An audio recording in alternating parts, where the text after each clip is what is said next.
What a year this has been. You know, I had initially planned to keep this video to my 3 best and worst games of the year, but then I realized while my top 2 was pretty much set in stone, I had around 10 other games fighting for 3rd place. That's how much I enjoyed myself this year. So I eventually decided to widen the field to top 5 in both categories instead. 2016 certainly was a year of extremes. The good games seemingly rose to a level of popular and critical success that, excluding Witcher 3, I don't think we've seen for a while, and personally I found a bunch of titles that I became way more absorbed with than I would have anticipated. Of course, there were also some insane flops, but considering I didn't and still don't give a fuck about No Man's Sky and Mafia 3, for me the good far outweighed the bad this year, and I'm happy with that. So let's get this on the road, starting with my 5th favorite game of the year. –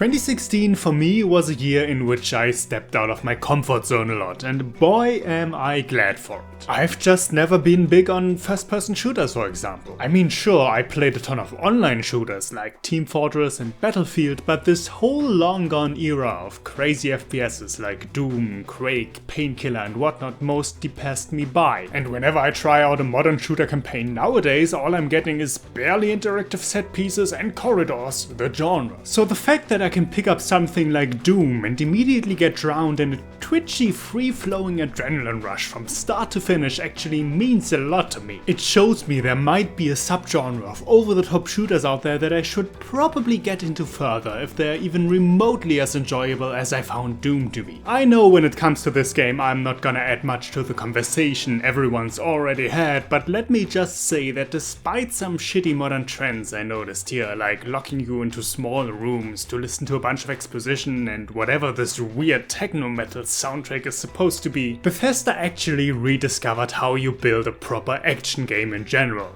Give the player variety and give him momentum, and then we can talk. It is pretty damn amazing how well this game, especially on higher difficulties, incentivizes you to keep moving, how every single arena has so many paths you can take to circle through it over and over, allowing you to keep up speed while picking off demons left and right. I think my buddy Chedanda put it best: while playing Doom, I was in the zone.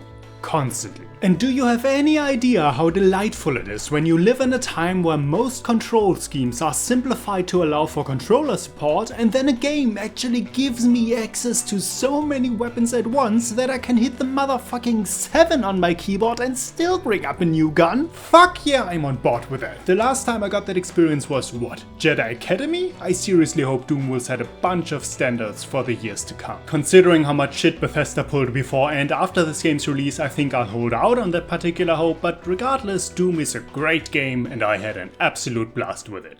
Moving on.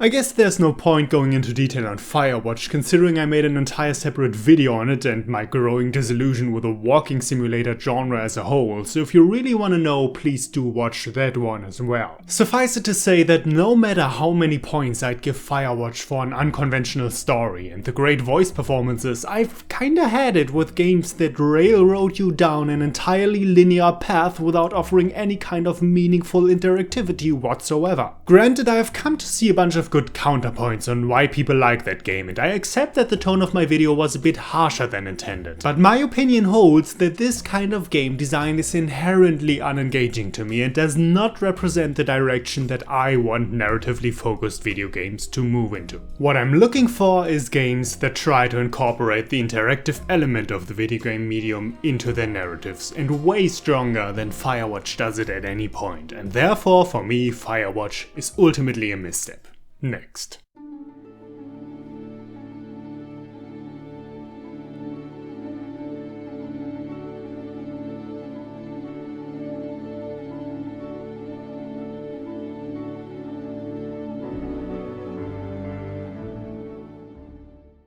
Civilization. Another jump out of my comfort zone.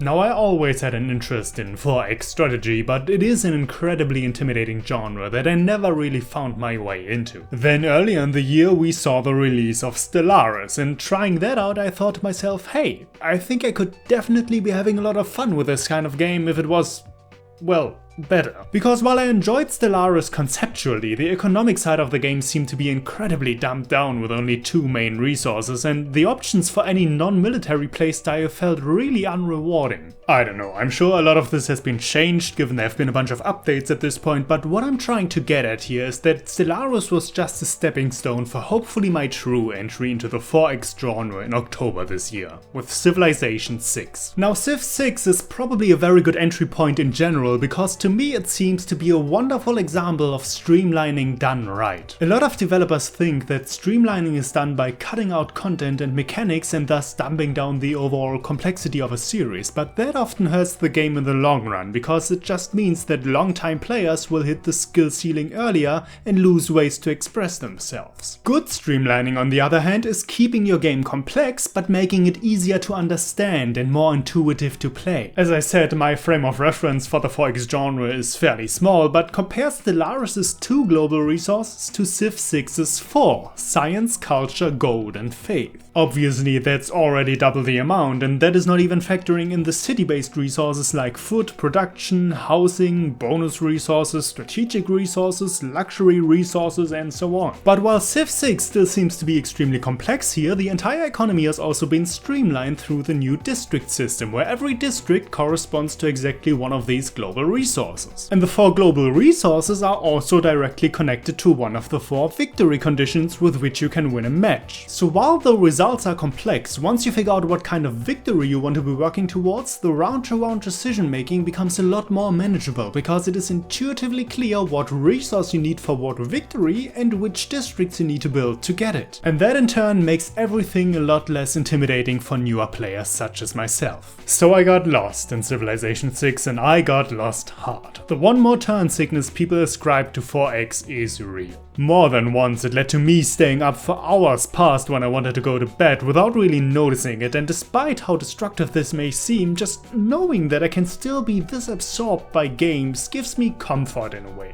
Civ 6 is fucking great and absolutely addicting, and you should definitely give it a try if 4X strategy is something you're even remotely interested in. Moving on.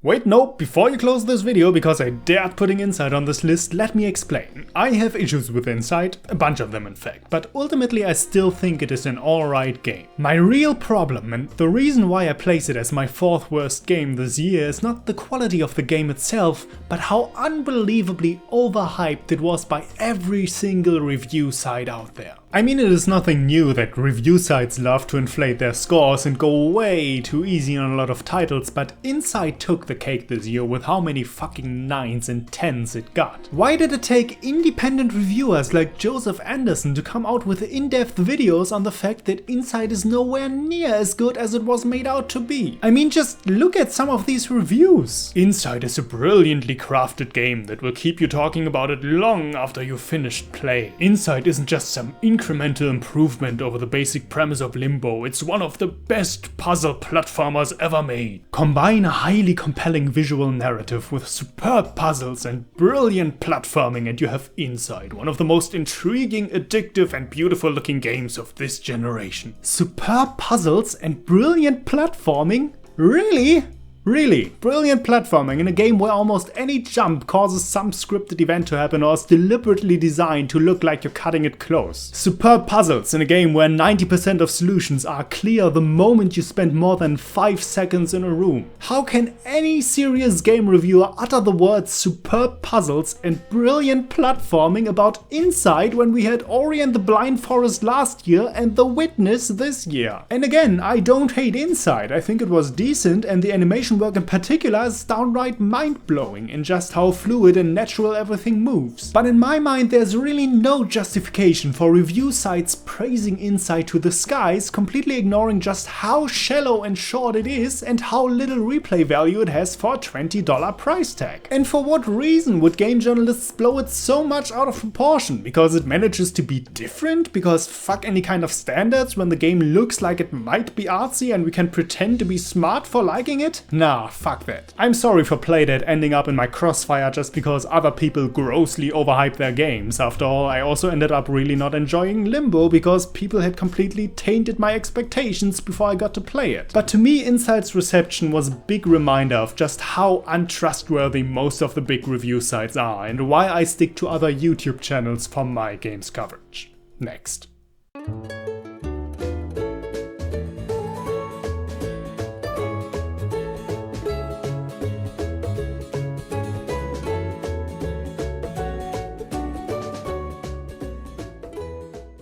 Keeping up the notion of me expanding my horizons, another series I finally really got into this year is Pokemon. I mean, I played most of the mainline games at some point, but Pokemon for me was always pretty much the same experience. Start playing, build a team I really like, evolve them all towards the middle of the game, and then fall off because there's nothing really exciting left to find. By the way, an experience that I've heard from a bunch of people now. And for that reason, even though I've seen most of them, the Pokemon games always blended together into one indistinguishable mass for me. But this year I broke the mold. Even months before Sun and Moon came out, I started learning how the series works mechanically and got massively into Nuzlocking, running through all the major titles of generations 2, 4, 5 and 6. So the fact that I can fill my year with such an absurd amount of Pokemon and still enjoy the crap out of Sun and Moon speaks volumes to how good the 7th generation games actually are. I mean, the graphics alone straight up blow my fucking mind. I mean that, I've skipped every handheld generation since, the Game Boy Color, and at best emulated a few titles here and there, so I never really built an expectation of what handhelds or mobile games can and cannot do nowadays. So that Pokemon on a 3DS can look this good with the frame rate only really tanking in double battles is amazing to me. God, I feel old. But it's not only the visuals. Pokemon Sun and Moon are just a great advancement of the franchise in general. Getting rid of HMs? Shaking up the gym structure? It's about fucking time, and even the quality of life improvements are on point. It took only 25 years, but finally when I run around with a full team and catch a new Pokemon, I get the option to add that Pokemon to my team and send an old one to the box. Fucking whoop. But what I appreciate in particular is that Game Freak is finally trying to give their stories a bit more maturity, because if I got tired of one thing while binging on all these Pokemon games, it's how badly written all of these antagonists are. At this point I really can't decide what trope I hate more, the villains that are straight up evil or those that try to eradicate humanity because they think everyone else is evil, so yeah, the villains that are evil but also hopelessly deluded. It is incredibly refreshing how much more personal the conflict in Sun and Moon feels. The evil team this time around is really just a bunch of punks that have nothing better to do with their lives but to cause juvenile trouble, and as the game continues, many of them realize they have become involved with mystical powers way beyond what they signed up for. Plus, the big master plan the main villain is trying to achieve here really doesn't cause much damage to the world, nor is it particularly evil, and the only reason the main character even gets involved and tries to reverse it isn't because he has to, but out of friendship to one of the other characters. So with the story being much more engaging this time around and a slew of great improvements to the Pokemon formula in general, I really don't know what else to ask for. I heard many people say Sun and Moon are too easy, but all I can tell you there is your fault for not playing them as a blind Nuzlocke run like I did, cause I sure had the time of my life. Moving on.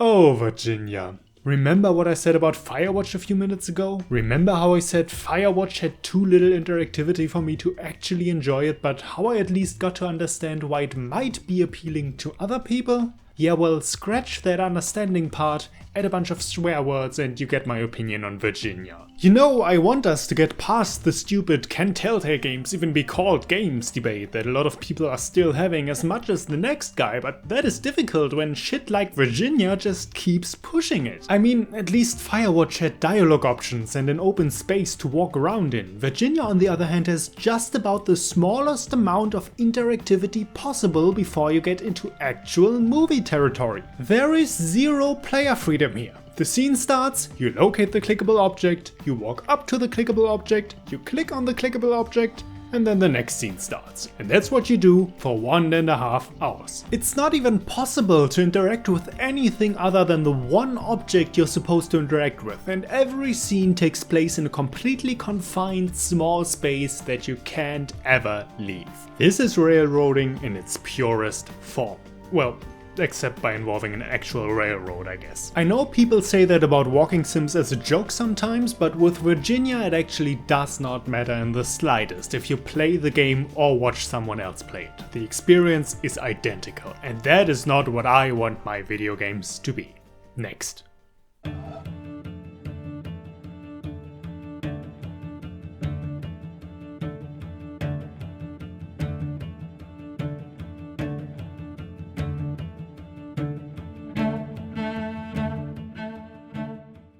Yep, my second favorite game of the year is a pure puzzle game, another genre I usually don't have much to do with. The Witness is on this list for one reason and one reason alone, just how ingenious of a design choice I think this combination of classic exploration and non-linear puzzle solving is. There are a lot of legitimate complaints to make about The Witness. The missing soundtrack, that the puzzles are all on plain displays that aren't put into context by the island, and especially that this game can be an utterly miserable experience if you don't approach it with the right mindset. But none of them matter to me just because of how much it managed to captivate me when it came out. During the weeks I played The Witness, this game constantly occupied my thoughts. Even when I had to leave the house, I spent half the day thinking about what areas I should tackle next and made 100 handwritten notes trying to understand these damn Tetris blocks. And the entire appeal came down to the freedom of exploration you have on this island and how easy it keeps you motivated once you learn to not brute force puzzles and rather try your luck elsewhere when you're stuck. Of course, that freedom was also the game's downfall for me when I eventually entered the mountain and suddenly had no more alternative regions to work with, but leaving that aside, The Witness is just unique and fucking special, and that's why it ranks so high up on my list. Moving on.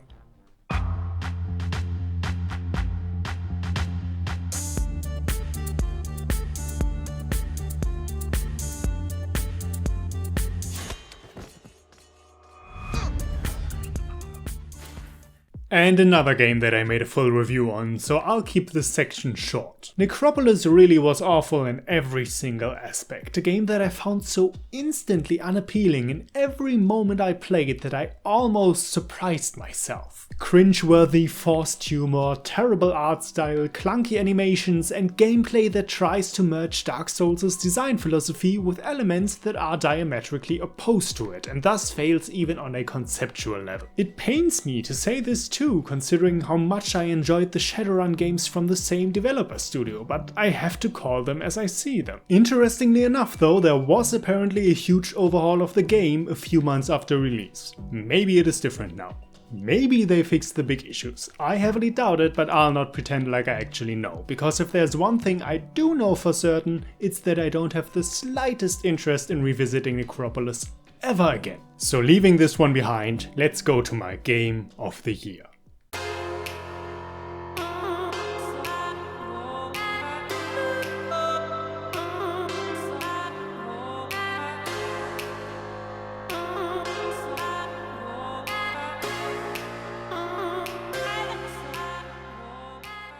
Yes, my game of the year is free. Of course, I mean, what else? And no, by the way, it's still not Fury, it's free. It's a Japanese word, so please use the Japanese pronunciation. Jesus Christ. Anyway, where all these other games on my top 5 were about me trying out something new and extending my horizons, Free is the exact opposite. Free is a return to the essence of what I love most about games, mastering a set of mechanics in order to overcome a rigorous but ultimately fair challenge, preferably while having an amazing soundtrack blast in the background. And this game offers all that. It provides just the right amount of moves to make the controls intuitive but not too simple, and just the right amount of variation on the enemy's basic attack patterns to make them feel fresh but also familiar. There really isn't much to add here. All I have to say about how much of a blast I had playing Free is explained way better in the review video I did on it. And whether or not you want to watch that, I still highly encourage you to give this game a try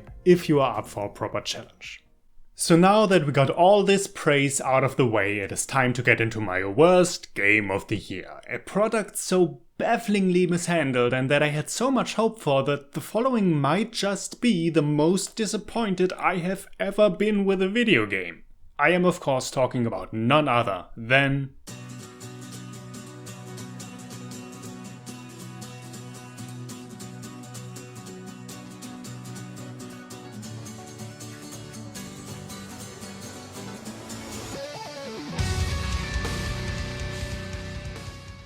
Street Fighter V. I suspect many of my newer subscribers don't know this, but for the past couple years I was actually massively into fighting games, which is why you can find a bunch of Street Fighter 4 tutorials on my channel. I was into them so much in fact that in February, when SF5 was about to be released, I was pretty much planning to turn my channel into fighting game content exclusively. I had played the various betas for as much as I could and already made plans to participate in a bunch of tournaments all throughout Germany. That's how hyped I was. And then the game dropped and everything turned to shit. Let's just ignore for a moment how unstable the servers were for months after release. Let's ignore how unplayable the game's netcode is if the connection is anything but perfect. Let's even forget all the functions that still don't work properly or aren't even there, like a fucking region filter. What in the name of Christ possessed Capcom to rush out this game with zero content? Hey idiots, your entire idea with SF5 was to dumb it down on a mechanical level to draw new players to the series. How motivated do you think these new players will stay when they have no single player modes in which they can get accustomed to the game before being thrown into the shark tank that is online play? Especially when the game already has a dodgy netcode and requires way better hardware on PC than it has any right to. Is it any wonder that SF5 sold like absolute shit and that it stopped shipping units almost entirely at this point? And the common myth about this game is that the gameplay is at least good. That's what people say, right? There's no content, it runs like shit and installs rootkits on your PC, but at least the gameplay is good.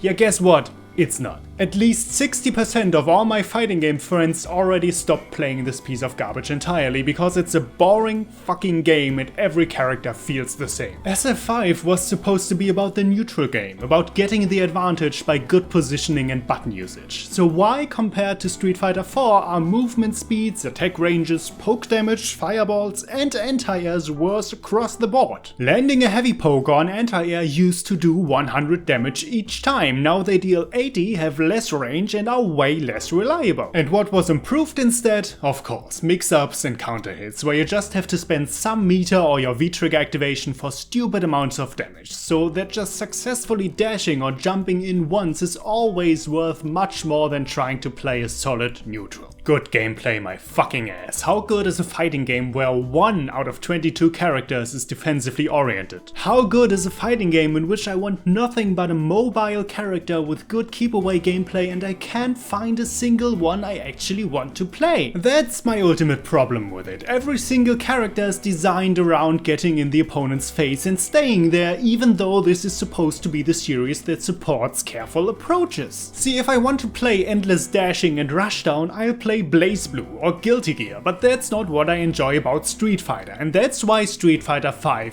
is awful. Maybe it will be better in Season 2, but I find it questionable if the game will ever recover from Season 1. Personally, I might just be done with fighting games in general, because right now the one series I actually want to play and that I have a local scene for gives me nothing. And until Tekken 7, I don't have any fighting game I would even remotely want to pick up. So congratulations Capcom, you fucked over me, you fucked over the veterans, you fucked over the new players, and most importantly you fucked over yourself and your biggest franchise in the process. Good job. Bouken, signing out.